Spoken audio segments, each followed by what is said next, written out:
So, welcome back. We'll start now the final part of this morning's seminar, which is a chance to think about what we've heard so far. So I'm very pleased that 3 people have agreed to be on the panel to formally comment about the papers we've heard. And they're all people who are not giving papers in the whole of the seminar, so no one has a conflict of interest there. It also means we can get perspectives from the greatest number of different countries as well. So I'm going to ask Ewoud Svensson, Heleen van Londen and Mark Gardner in turn to comment, asking Eva first. And while you're listening to this, please do type in your own questions from the audience, and we will discuss those after we've heard from the panelists. So Eva Svensson is Professor in Risk and Environmental Studies and Associate Professor in Historical Archaeology. Her main field of research is social, ecological and interdisciplinary approaches to forested landscapes in a long-term perspective, with a focus on Viking Age, medieval times and early modern times, subaltern environments and lifescapes in the 18th to 20th centuries, and the role of heritage in sustainable development, working in Sweden. Eva, thank you very much. Thank you very much for being here, and thank you very much for inviting me to this panel. I hope you can hear me. It's always a challenge, you never know. Yep, I can hear you.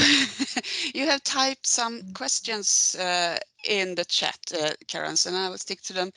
But I would first like to say that rescue archaeology, that has been for a long time, and that's going to be the main data producer for research to deal with. So, I mean, the big challenge is who are taking care of the rescue knowledge, because Carenza has typed the question, how can we best capture and use discoveries from infrastructure archaeology to advance knowledge and understanding?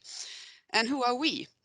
Because in some countries there appear to be a stronger governmental responsibility. In other countries there are commercial firms and so on. So how do we get to know what is going on in rescue archaeology and the results from rescue archaeology? How can it be known to research? So I think the question "we" is very complex here. Because at least my experience is that it's very hard sometimes to find the data you are looking for coming from rescue archaeology. It's one thing when it's a big excavation that is talked about, that is presented in different forums, but 10 years later it is forgotten, and also smaller excavations.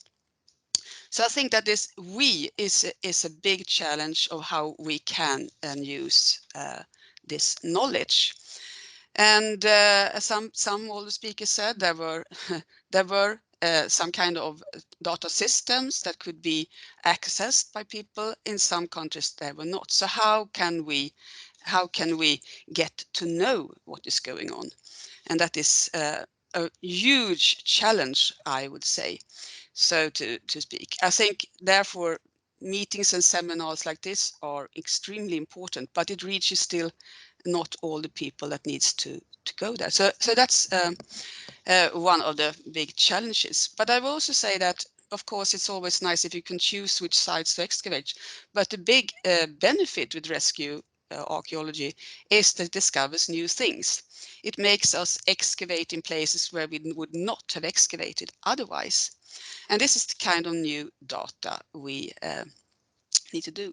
So I would say that I would like we to be a combination of rescue and researchers. I would like us to see how can we tighten the interaction between researchers and rescuers, rescue archaeologists. That is a main challenge to make this available. I will also say that I was struck in all the papers that, well, apart from the Czech one, that there is a problem of locating the late medieval archaeology, that is underrepresented in rescue archaeology. And here I think there is a challenge posed from rescue archaeology to research and to people like us who are working with medieval archaeology. How can we help rescue archaeology to find those things as well. How can we work with those and in this place also pose over to the next question to Carenza. How can international perspectives contribute? We need to talk to one another and to transmit results from excavations and research in different countries so that we learn from one another what we can expect. Because even if you kind of rescue archaeology goes through hazardous areas that are not chosen by us, it's also a question of how archaeologists can recognize things. And you are learning by doing, but you can also learn from one another. So here I think that international knowledge, experiences, how that can be transmitted is extremely important.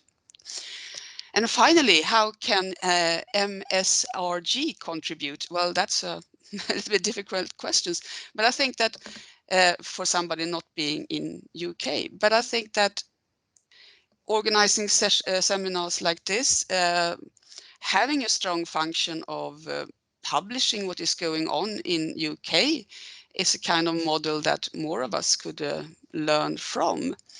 But also you have a tradition of inviting people to write, people from other countries to write about the situation in the different countries. And I think that's also an important way of kind of spreading the knowledge and starting the discussion of how to contribute to one another. So that was some short comments here, and I'll happy come back to some other discussion later on. Thank you very much, Eva. That was a really interesting summary, and thank you for picking up on all those themes that we want to summarise on at the end as well. I think I'll hand straight over to the next panelist to avoid sort of commenting on the discussion as it's going.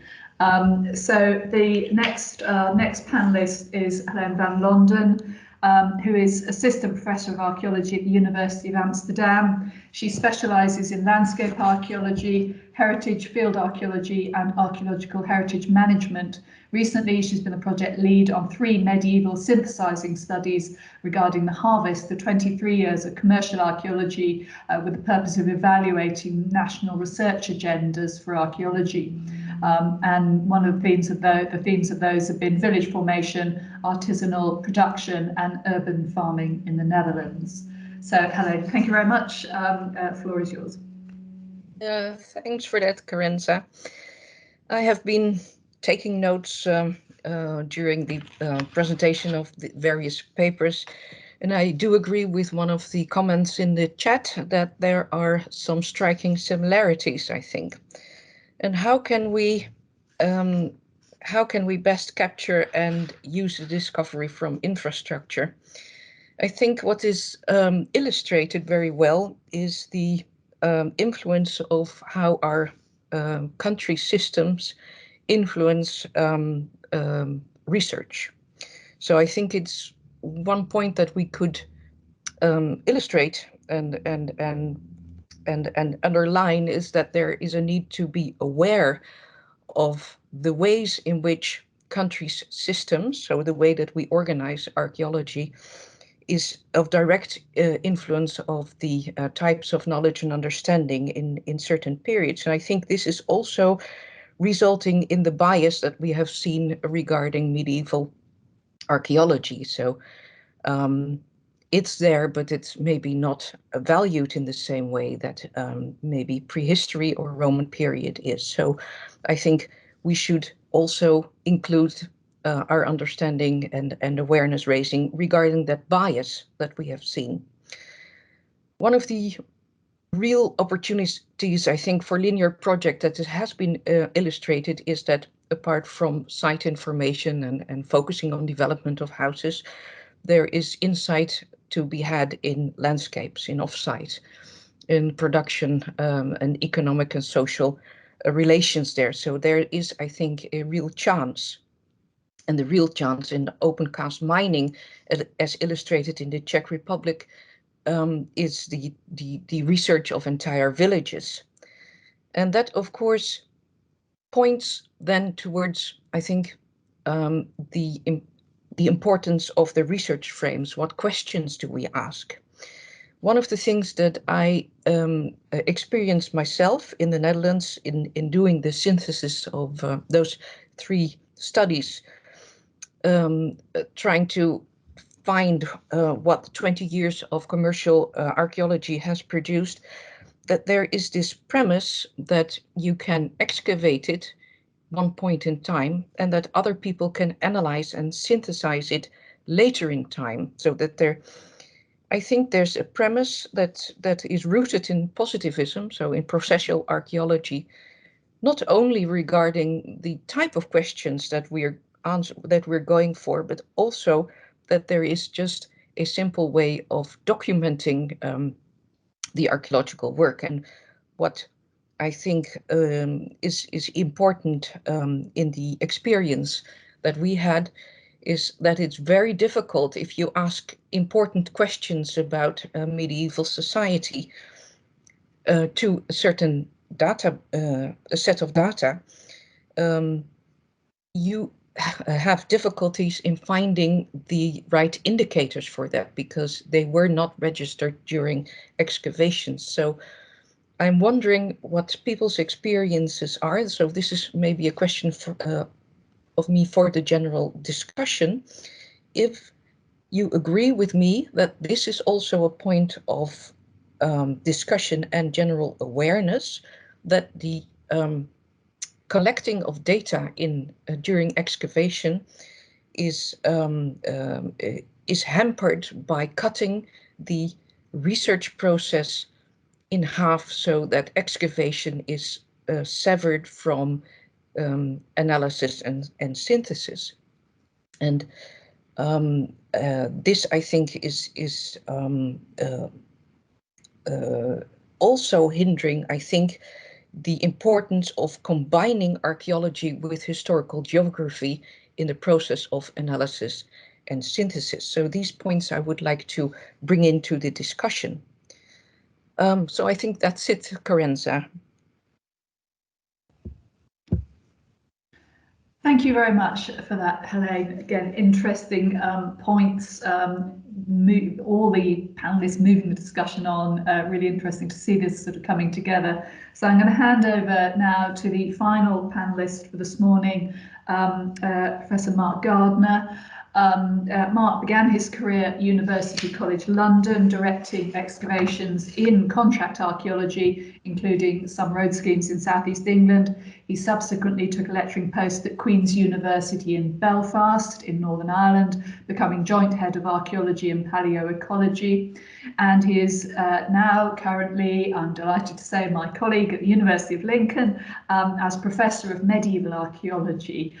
Mark is also Vice President of Ruralia, and it's particularly in this role that I was keen for him to be on the panel today, and why I've held him over to last to comment.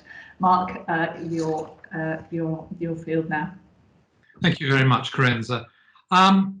Inevitably, I'm going to touch on some of the points which Eva and Heleen have already talked about, but I want to sort of develop them. And I want to develop them under 3 headings. How are we doing this archaeological prospection and excavation? What are we doing archaeology for? And what are we looking for? So how are we doing it? And this was touched upon, I think, specifically in Ewoud's presentation about the work in Flanders, and in a number of others, where they looked at the questions of how far trenches should be apart. Mette also raised this issue, are the methods suitable for actually finding things? There's another problem though, are our methods that we're using actually suitable? In other words, should we be using, as some people were, geophysical methods? Should we be using LiDAR? We saw a huge amount of variety in practice from across Europe. And I think there's a certain amount of learning which could take place by comparing different methods which are used in different countries. Obviously, not all methods are going to be suitable in all places. So there's these questions of how are we doing it? Secondly, it seems to be fundamentally important, and this has been touched upon by Eva. What are we doing archaeology for? We are piling up this information a lot of it unsynthesized. It's not even synthesized, it's not even published. And what purpose is it actually serving? Rainer put it rather marvelously when he summarized and said, large-scale projects are not producing large-scale results. Well, I take that to mean not producing large-scale enlargement of our understanding. So I think at some point someone is going to raise this question. We're spending a lot of money on archaeology and it's not producing much return in terms of knowledge. The final issue, which Heleen has touched upon, was what are we looking for? And what struck me was that we are actually missing quite a lot. And this was touched upon in various papers. I think Aline might have mentioned that often what we're looking for, what we're finding, what we can hope to find is aspects of the wider landscape. And the wider landscape is surely the context in which we will find specifically the settlements. It's not just houses which we should be looking for, or interesting as they are. So the way in the UK that we've attempted to tackle this, and I'm not sure whether it's going to be successful, is to define a research agenda or regional research agendas which define what we're actually after. And we hope then that people will direct their excavations to address those particular problems. And this issue, which Aline says, simply accumulating data in the hope that data will answer questions really isn't a satisfactory way of doing research. So those are the three issues, I think, which came out in particular for me from this morning's presentations. Thank you very much, Mark. And it is really difficult for panelists to sort of comment on the hoof without time to prepare, having not heard the presentation. So I'm really grateful that the three of you have been prepared to do that. As you saw before, I typed in the idea that at the end, what we want is a quick upsum on this theme of how can we best capture and use discoveries from infrastructure archaeology to advance knowledge and understanding of medieval rural settlements, and how can international perspectives and MSRG contribute. So we'll be looking for just a sentence or so from each of this morning's participants at the end there. In the meantime, to give you time to think and also to address questions from the audience, I'm going to hand over to my MSRG colleague Gareth Davis, who will be chairing the questions that have been addressed to the speakers from the four papers this morning. Gareth. Well, thanks very much. Can you hear me? Yes, we can hear you, yeah. Good. Yeah, I'm just going to sort of draw through from some of the comments then in the panel and go through the speakers in turn, really. So the first question is for Ewoud on the Flanders paper, and the question is from Andrea Frasca, and it sort of taps in a bit, I think, with some of the stuff that Heleen was saying about the sort of process, you know, sort of the separation of excavation, then the sort of analysis, synthesis. So the question is sort of how easy is it to organise and access this increase in data for synthesis studies and other research? You mentioned, I think, a yearly budget for synthesis, for example. Yes, thank you for your question. Well, this touches upon the points that were just mentioned, I think. In Flanders, at least, we do not have a complete online repository for commercial excavations. There is one for those carried out after 2016, but it only contains the PDFs of the reports. So if you want to access finds lists, or especially the digital excavation plans, or any site photographs that have been taken, you have to go to the central library of the government agency and have a stakeout there, actually. It's what I did for my PhD. The first month is just data hoarding, actually, and scanning a lot of older reports. Another problem for Flemish archaeology or Flemish medieval archaeology is that there is no publication series no publication series for in-depth research, so to say. So that's another problem, that a lot of these excavations disappear as grey literature. Another very quick question is, and I think something that Mark in the panel just now touched on, is how would you like to see commercial evaluation develop in Flanders? You mentioned, there being sort of a certain criteria, the archaeological interest or a certain square meterage before evaluation is triggered, and actually the sort of rarity of geophysics as well. I mean, any thoughts on that? Well, I think the size criteria that are now in place are often too high,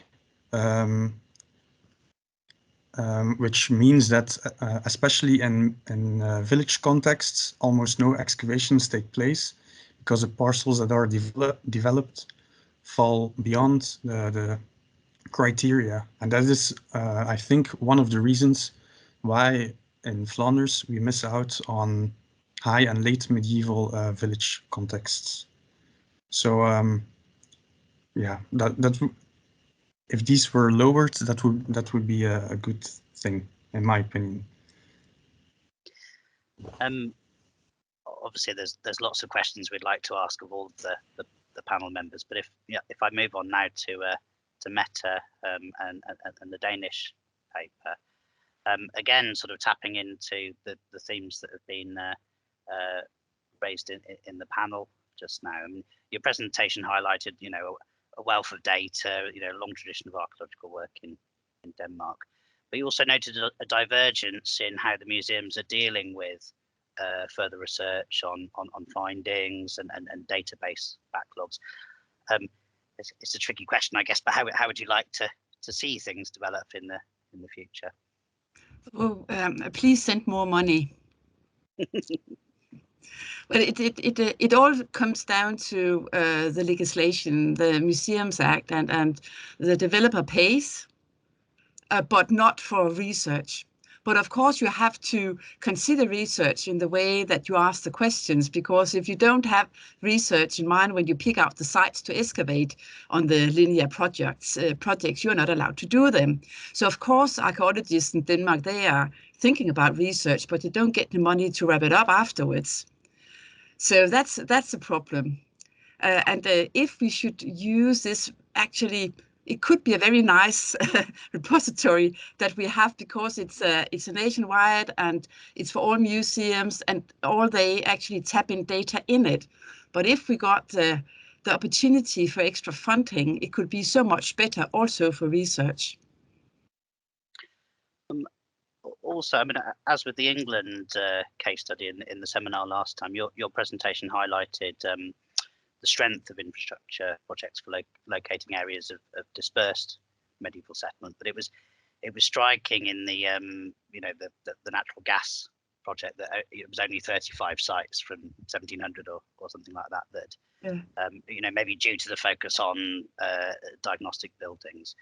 Do you think kind of a reappraisal of adjacent areas would now be able to identify more features, maybe sort of boundaries and closures of dispersed settlements?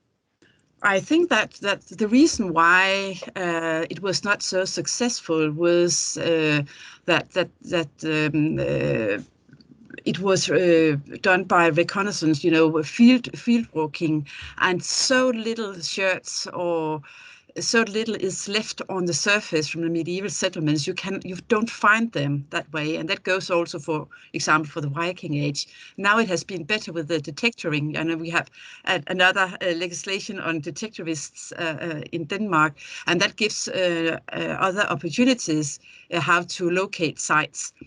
But the reason why it wasn't detected in the gas project was because of the way the sites were identified, and that has been changed much since then. But I still think it could be interesting to have a closer look at how actually trial trenching is done on a motorway course, and try to compare that with the very large projects. I haven't gone into them because it was not, in my opinion, infrastructure in that sense, but this very large, perhaps 20, 60 hectares of archaeology for different stuff.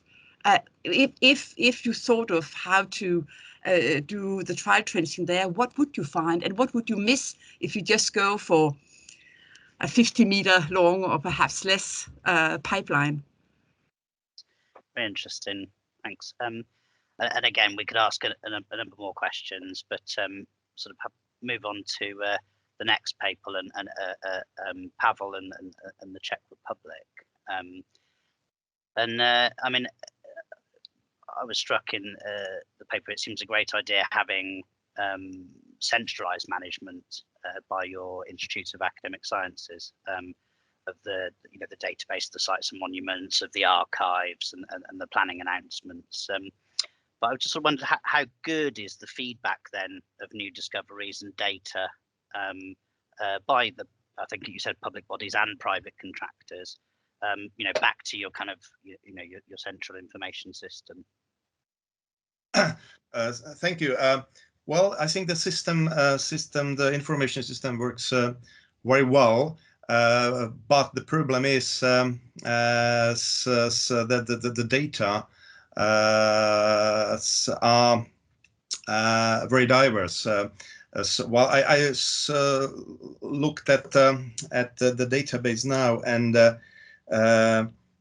I mentioned 2,000 villages, existing villages, where some kind of risk archaeological activity was carried out, and there is a total of 6,000 villages in the whole country.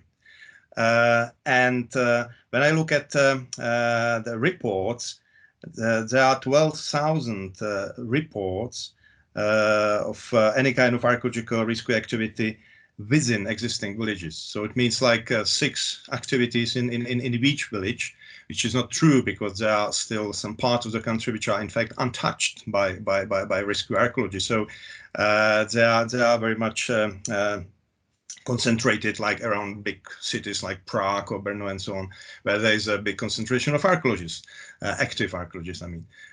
So the problem is that we have incredible amount of data, but because now I'm trying to analyze the data, and it means you have to go to the raw data. You have to read 12,000 reports to get some information, because I think more than 80% of these reports are just about to be revealed thin layer which produced handful of late medieval pottery, and that's it. It's not relevant when you study formation process and development of village and so on and so on.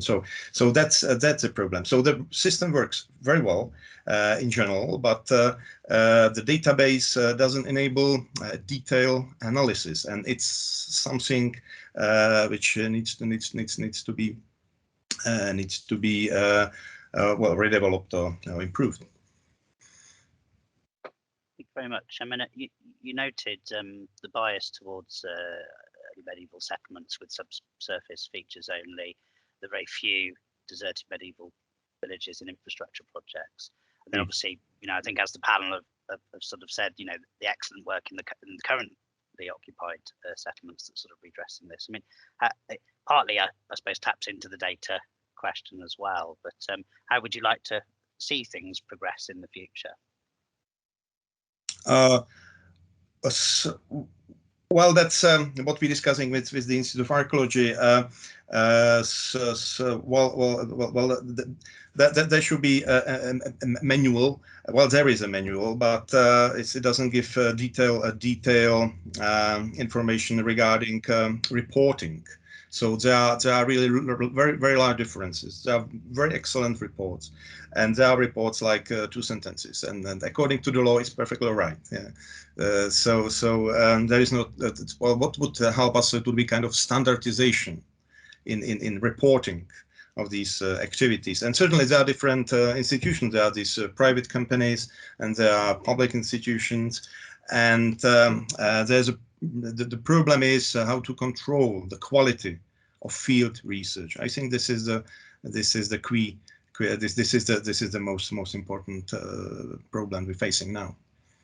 Thank you very much. And obviously, as some of the others, very many questions, but got a short window, so I'll sort of move on to the Germany paper for Rainer and Aline. But actually, a sort of a related question, I think, really, is that you'd noted in your paper the mixture of approaches in the German federal states, both the commercial and the public, and how would you like to see this develop, for the future? Yes, it's a challenging question. What could be done and what would be the best way?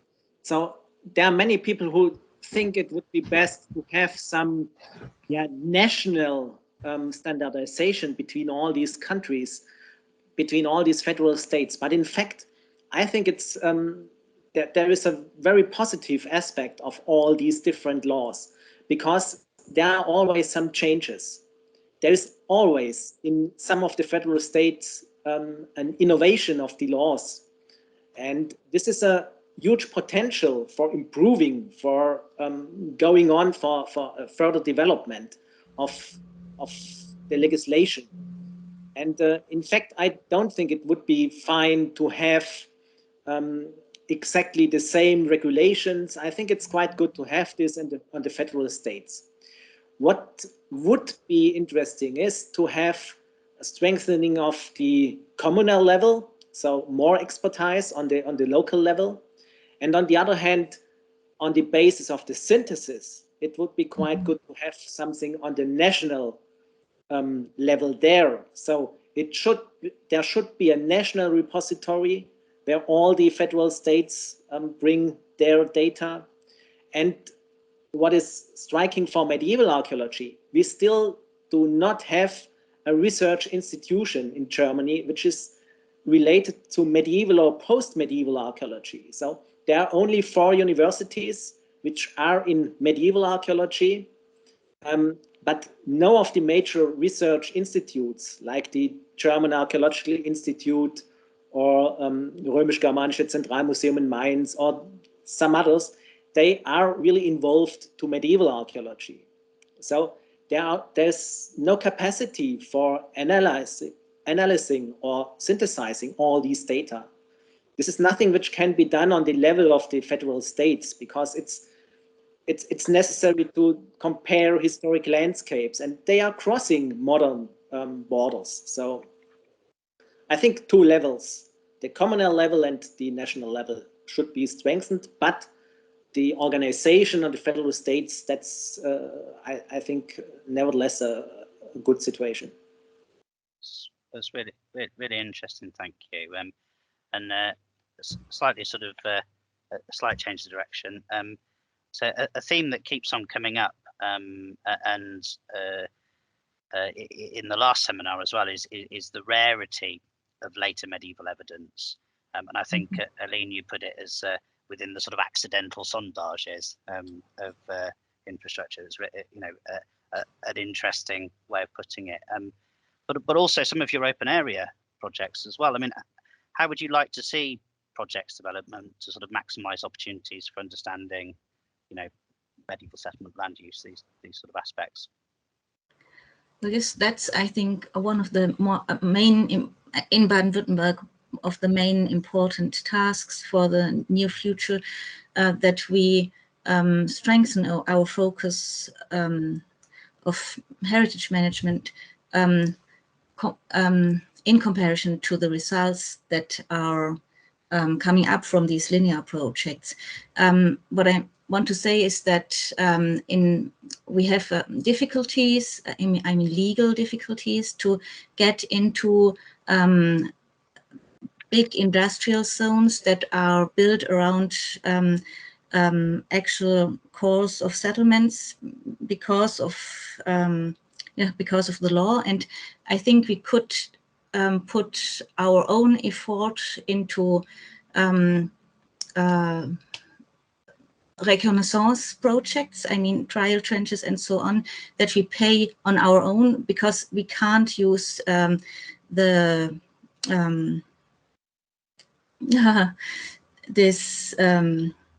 we can't use contract workers there. So that would be kind of research coming out of our own heritage management office that would help to find more evidence, and this would lead to more large-scale excavations around the village centers or also in the cities and around the city area. Yes, because this is where we find very interesting evidence in for the medieval periods. That's kind of using the results stemming from linear projects into a research strategy that could be also done not only by universities but also by the heritage management offices. Brilliant, thank you. And I think that kind of in a really nice way actually sort of highlights some of the points that the panel had raised about this kind of the relationship between sort of commercial sort of access to information and public as well. Now, as I said, there are many more questions for all of the speakers, but I'll hand back over to Carenza now for the sort of the final thoughts and the summing up.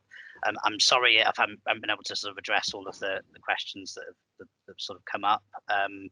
One point that I think Heleen had sort of raised, though, I don't know if you sort of notice it, Carenza, is this sort of notion of maybe bringing synthesis under developer funding as well. I thought I'd just sort of note that. So I'll hand back now.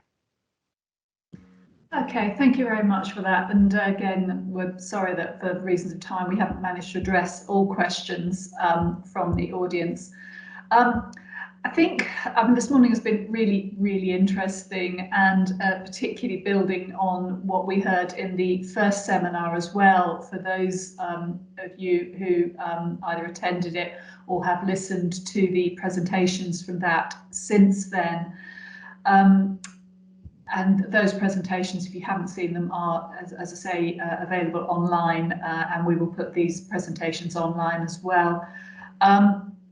Some really, I think in response to the theme, if you like, that I set up was how can we both capture this evidence and how can we make use of it to advance knowledge and understanding, and what are international perspectives offering. We're starting to get, we've got recurring themes coming up, questions of accessing data, the kind of parallel problems that there's both just too much data really to get on top of, tens of thousands of records really, but also the challenge that in some ways there's relatively sparse amounts of data for the medieval period in relation to settlement as well. And that question, how do we understand landscape, data about the landscape as well, given that settlements and landscapes are not separate, they are part of an integrated whole in understanding the medieval countryside. And indeed medieval society. We've talked again, the theme has come up several times about different methodologies, different approaches, and the question of why we're doing it, what are the questions that we're wanting to answer. And the point has been made as well that in the UK we have had a programme of sort of doing resource assessments, so evaluating what's been discovered, and then from that developing research agendas. Much of this work was done in the 1990s and is currently being refreshed. There's a widespread programme certainly across England, in trying to refresh these research agendas to look at which questions have managed to be addressed, how they've been advanced, and what new questions have come up since then. The MSRG has also developed a sort of research agenda for medieval rural settlement, mostly focused really on the UK. And all of these perhaps are sort of pointing towards, certainly in my mind, that, what can we do to take this forward? is that to some extent, you know, should we be looking at an overall resource assessment, perhaps across Europe, and some notion of a research agenda? What are the questions we want to be tackling, and trying to really see how much we can address those. Obviously, it's a huge task, but perhaps more manageable for later medieval settlement, because as we've seen in some places, the data perhaps actually, because there isn't quite so much coming up as there is for some earlier periods, it might actually be manageable. And I'm wondering, should we be thinking about a big sort of European Commission research grant to do this, to create a big international network to actually try and take this forward? And could MSRG be instrumental in drawing that together and making it happen, involving perhaps people from these seminars and from others as well? And that's why we've been so keen to try and have as many papers and also as many panelists to draw in perspectives from as many different countries as possible. Aidan O'Sullivan has been commenting in the chat, and if you haven't had a look at the chat, do please do that, on the model they used in Ireland in the early medieval archaeology project, which did synthesize, did actually specifically aim to gather together the data from the infrastructure developments, focused on the period 400 to 1100 AD. And those who heard Aidan's paper in April will see how remarkable and inspirational, informative this exercise was. Are we looking perhaps for something similar, looking at the later period? I suspect some sort of overlap chronologically would be advisable. We might be looking to go back to starting sometime before the year 1000 and going up to perhaps 1600 in looking at the later medieval period. Could we attempt that across Europe? Or should we be looking at that at a more national level first, given that even within many countries there's a very different administrative and legal breakdowns even within individual countries, as we've seen both from Flanders and from Germany. So I think these are all questions to kind of think about. I'm interested to see that one of the questions actually in the chat was, is there a role for a sort of popular archaeology to get the public behind better funding and better legislation? And I think that raises the question to some extent. Mette said, please send more money. Of course, if we're going to have a big synthesis like this, we need funding to do that, because it's a huge job, both to work from the granular data level up to the synthesis. So we would need funding for it. But we have what in England we've described, or in the UK perhaps we've described as a chicken and egg problem. I don't know whether this is current within other languages. Sort of, which do we put first? You know, we need to do the synthesis of the data to demonstrate the value of it, but we need to demonstrate the value of it to justify the funding to do the synthesis.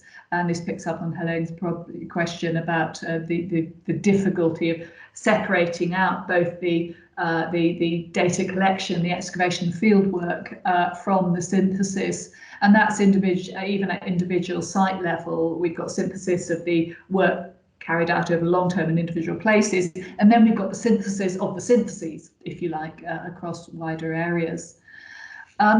So in bringing all of that together, this isn't the end of this. We've got, I think, 2 more seminars where we will be looking at other perspectives from other countries, including Hungary, Austria, Poland, Russia, France, Spain, and some others as well, which we will look at in seminars moving forward.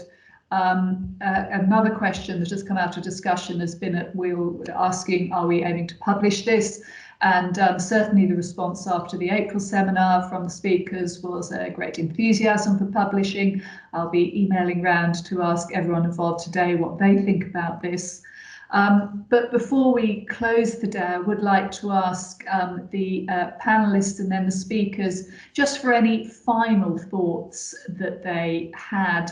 And I'd also like to ask Aidan, if he's still there, to also offer any comments as to whether the Irish model, whether he might feel, whether he feels the Irish model would work for the later medieval period and over a larger area. So could I ask any of the panelists, please, and the speakers to offer their final thoughts on this morning, what we've heard this morning?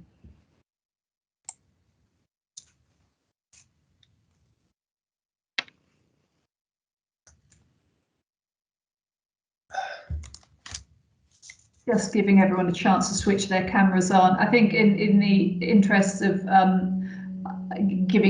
not having a delay while everyone offers someone else the chance to go first, I'll come back to the panelists first, I think. Eva, do you have any final thoughts?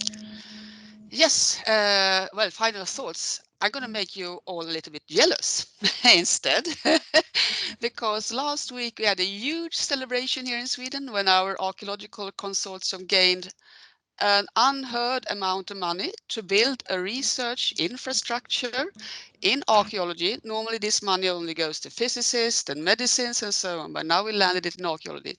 So for 6 years on, we're going to build a huge research infrastructure where we put in everything like pollen analysis, all kind of data you want to know. It's not specifically medieval, but it's going to touch upon all archaeology there is. We do have a good basic register. I think it's one of the best in the world, but it's mostly geared towards management, but now it's going to be transferred into research. So this is going to be something extra.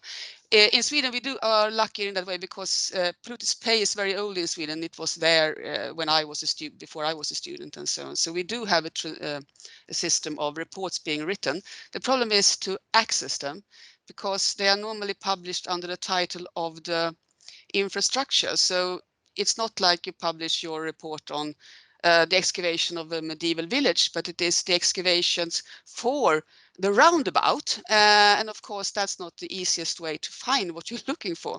But now we're going to solve this problem. So to have it all in a gigantic database that's going to be used for research. So that's going to be, that of course could be something to invite people. Well, we hope we are going to invite people to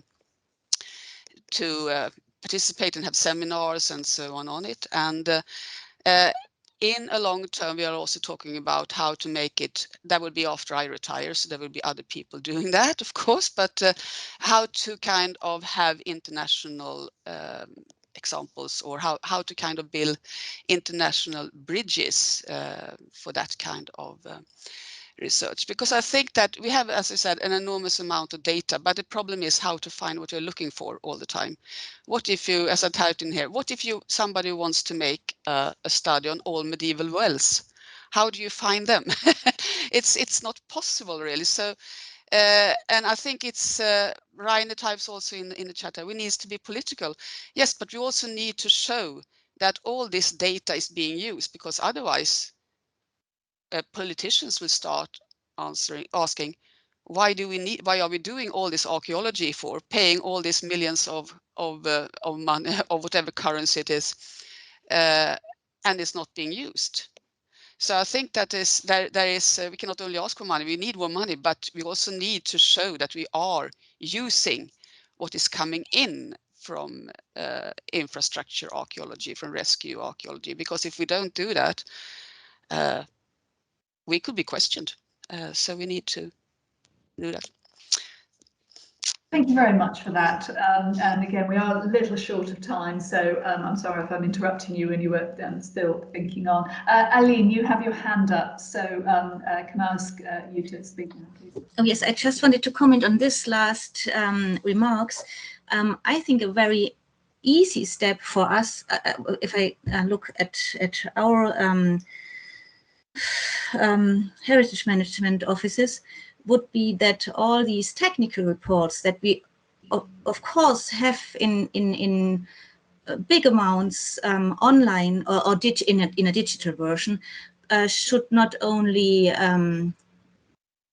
put the emphasis so much on the technical details and the presentation of the techniques and all the features, but should I think we should have some kind, like I think in France it's practiced in a much better way, like the relevant information, which can include some kind of interpretation or interpretational approach in a smaller kind of paper that could be published, for example, in an open access version, so that archaeologists could have access to this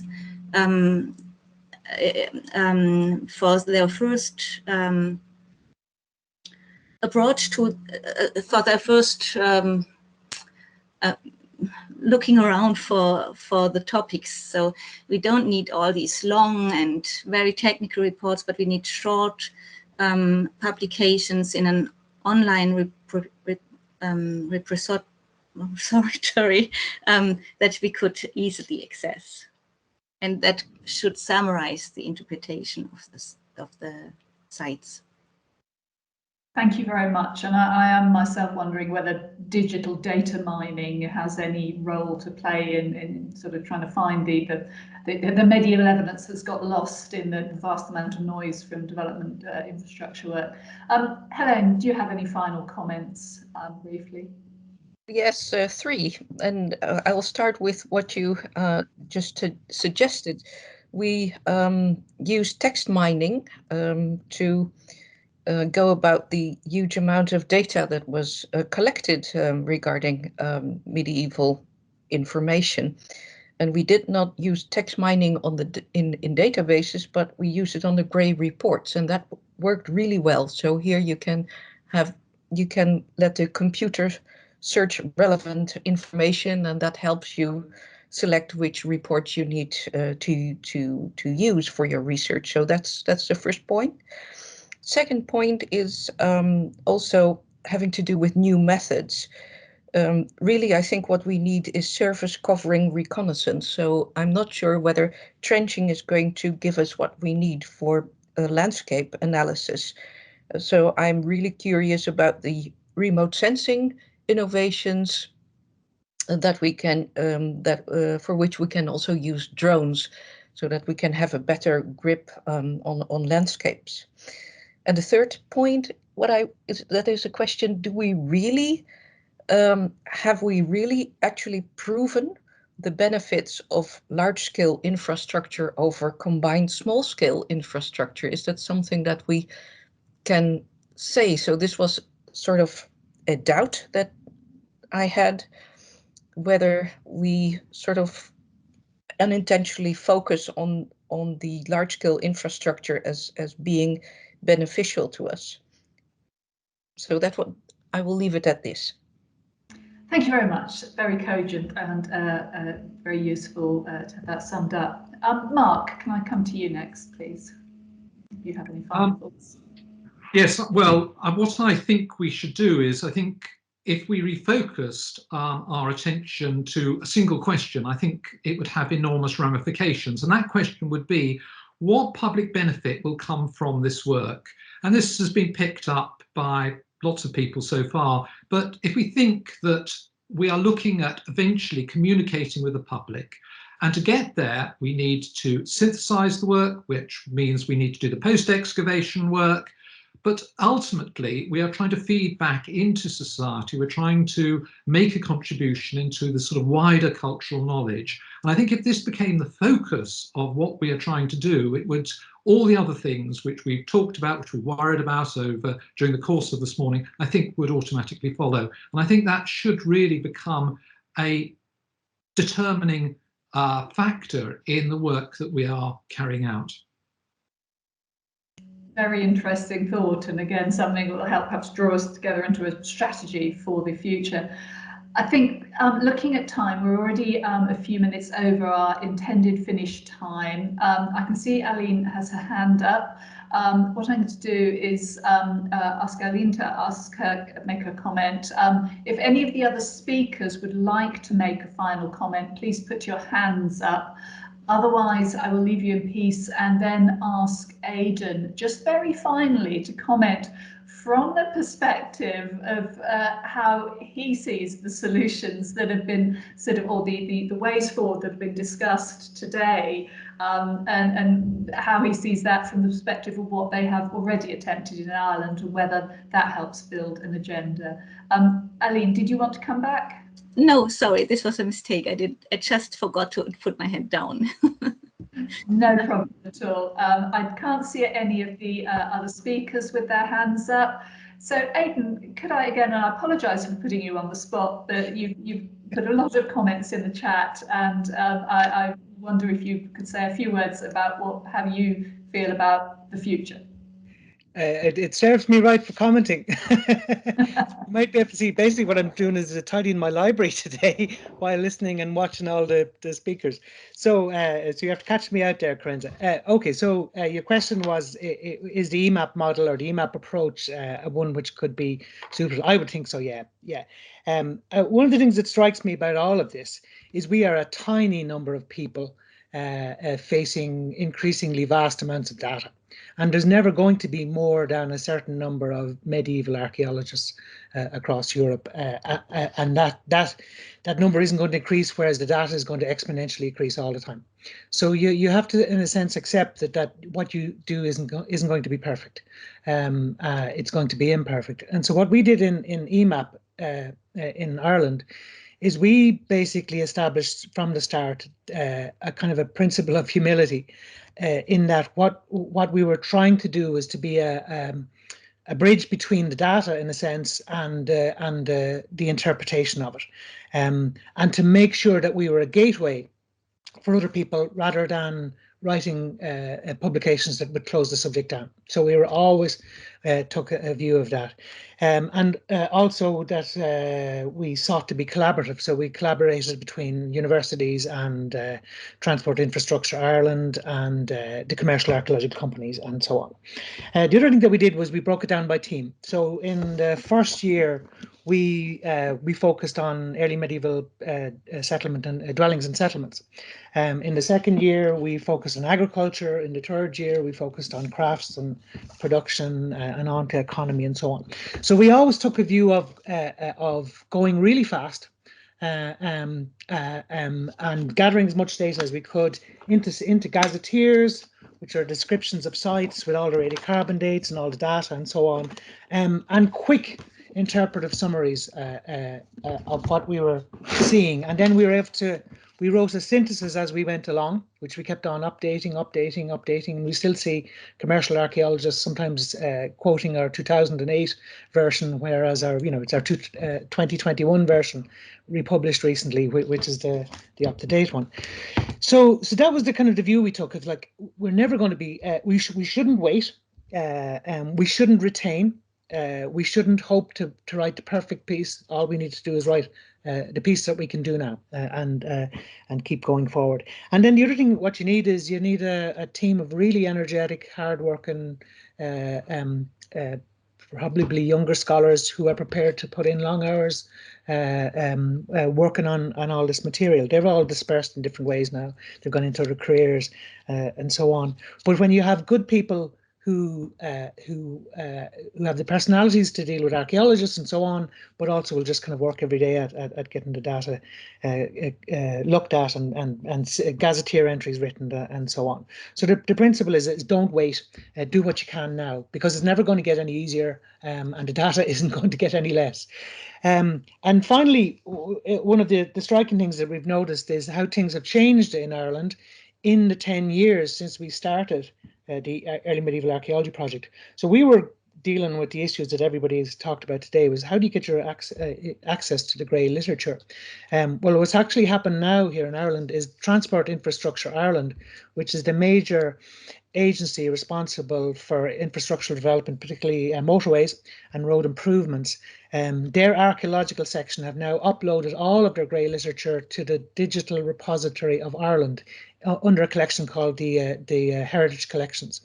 So they've taken the principle that all of their grey literature will go up.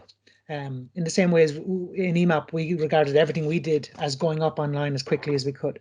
That means now we are looking at a significantly enhanced potential for combing through all of that material, and that obviously would include late medieval. So my response basically is that a model that could be taken? Yeah, as long as you be sure that what you do is not going to be the best, it's going to be what you can do, and just think about it in those terms. Thank you very much. I think that's a fantastic and optimistic note to finish on. Actually, it seems like we have an Irish, we can develop an Irish strategy using Dutch data mining methods, among others, with Swedish levels of funding, and then we'll be sorted.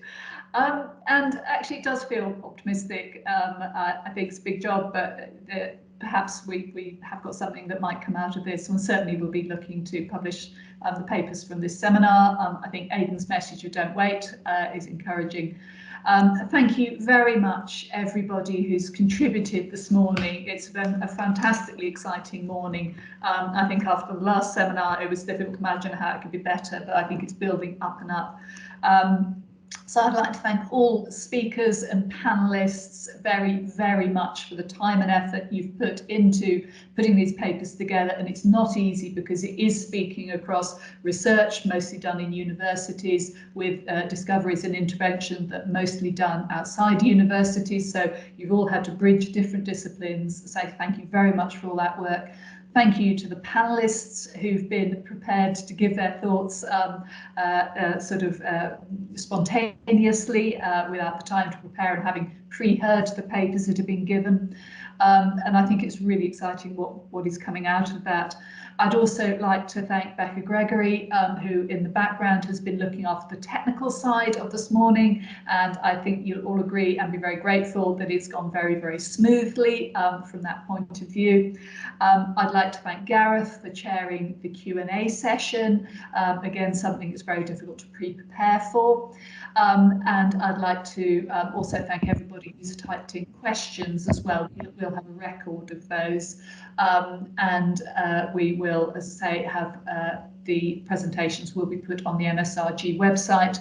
And finally, I would like to thank MSRG Secretary Susan Kilby for all her very hard work in pulling everything together today. So please, all of you, come along to the next seminar, which will be in spring 2022, again online, which has the disadvantage we can't get together, but the advantage that it's actually a lot easier to get together in this way and at least work across different national boundaries, which seems to be so fertile. So the next seminar will be in spring 2022. We'll send you a date for that as soon as we've confirmed it. And the final one will be in autumn 2022.